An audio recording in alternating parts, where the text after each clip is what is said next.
Assalamualaikum warahmatullahi wabarakatuh. So in this video, our group will present about the packing list document. So in our group, we have me, Muhammad Fitri Helmi bin Razali, and then Muhammad Izzat Helmi, and Muhammad Hilman, Nur Mizan, and last but not least is Nur Azwan. So next slide.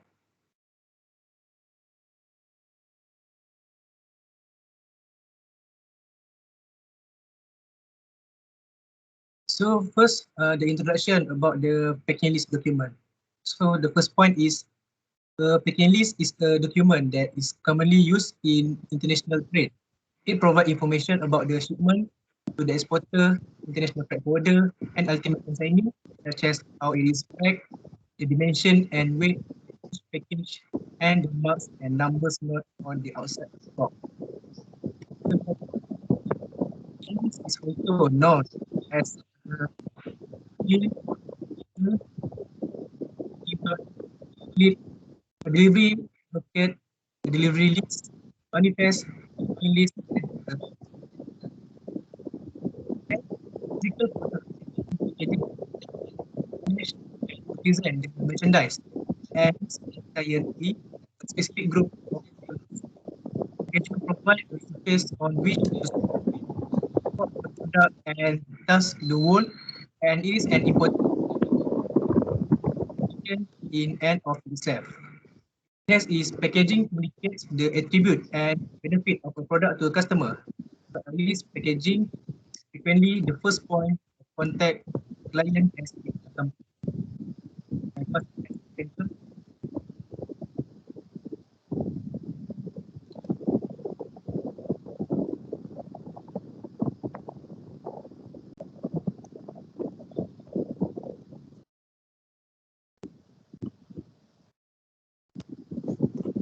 Okay, so now I will present on my part, which is the activity to prepare the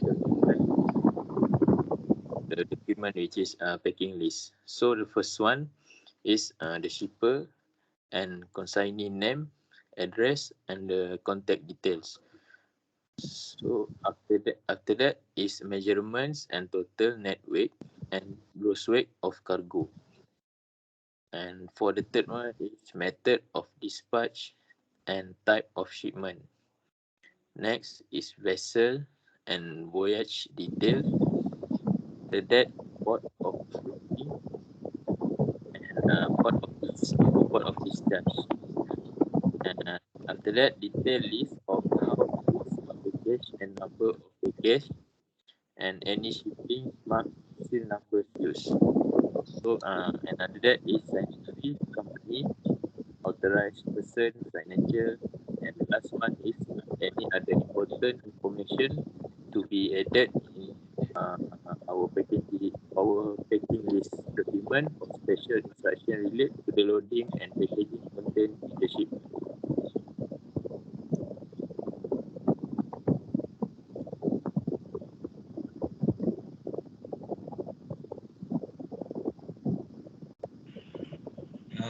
I will continue with 5W question. Okay, so firstly is who produced the packing list document? So the individual involved in the process of producing this packing list document is the seller for the purpose of purchase. So the second question is why the packing list document needed to be issued. The reason is because there is a lot of information that can help the relevant parties to identify how the goods are handled. Next question is when to produce the packing list document. So the ideal time to produce the document is a few weeks before making the submission to the transport. The next W question is who needed to the for cost involved the packing list document generation.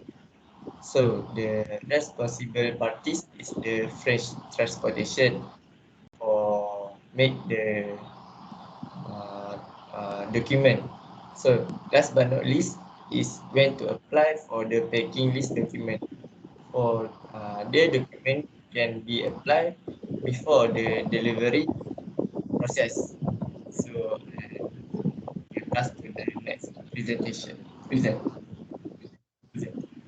Okay, next I will continue about the ways to packing box or pellets. There are several effective and efficient ways to pack pellets so that they are more stable. Okay, so the first way is heavy goods go first. Remember that heavier goods should be put on the bottom layer of the pellets when determining how to organize the box. This will add the information of sturdy base with a reduced center of gravity. Second way is stack at the ends. Arrange box so that they are as close to the pellets edge as feasible without dangling over for optimal stability and density. Bring box to the edge to make strapping down things easier and sturdier. The third way is avoid the pyramids. Many shippers make the error of stacking smaller boxes at the top of the pallet, which cause the stack of to shrink as it becomes taller. The structural stability of stacks may be damaged by this pyramid form. If at all feasible, include the smaller boxes into the stack so that the overall form is more cubic. The fourth way is straight up. They want to secure the freight to the pallet with heavy-duty packings bands made of steel. Use at least two straps on each side to secure the freight to the pallet. For further stability, it can also utilize cardboard, corner boards, and slip sheets. The last way is don't skim on shrink wrap. Shrink wrap holds stuck boxes together so that they behave as a single unit rather than as a collection of separate boxes. If you are wrapping pallet by hand, begin by tying the end of the shrink wrap to the bottom of one of the pallet corners. Begin wrapping the pallets and boxes from the bottom up after it has been tied. In the initial 3 to 4 rounds around the freight, including the bottom row of boxes as well as roughly 3 inches of the pallets. Now we use the way used to. There are several ways that can be used to manage the shipping of container. Firstly, to use the master container list. Beside that, by shelving system, so company shipment can stack 5 box on top of each other against the walls behind a code and a lawn mower. After that, can do a map or storage container. Map are especially helpful when the company shipment is working with a team of employees or only for family use. Having a visible plan of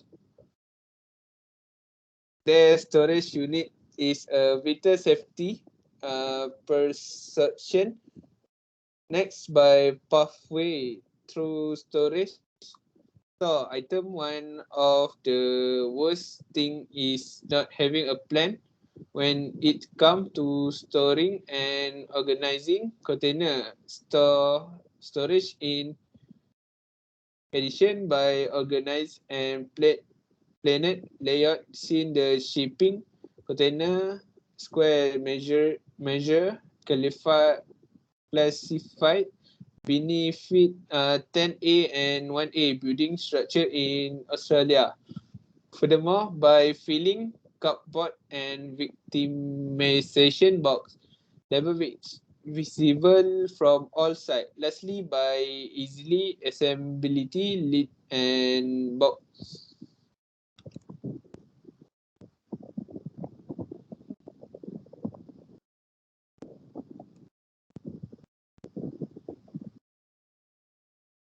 So the last part in our slide is necessity for a packing list.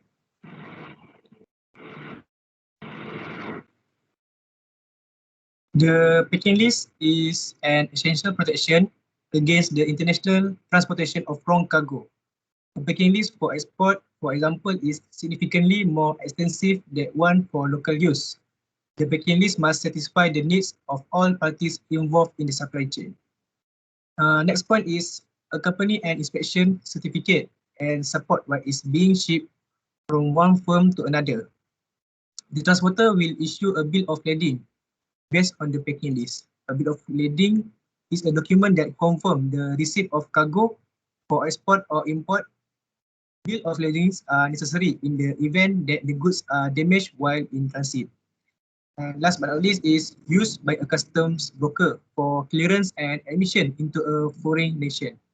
This form must match the commercial invoice in quantity, description, and all other things because it will be used to clear your products. The list is used for electronic export information, which is EEI, and is frequently utilized by customs officers in the United States and abroad to check items. So I think that's all from our group about the packing list document. Thank you very much.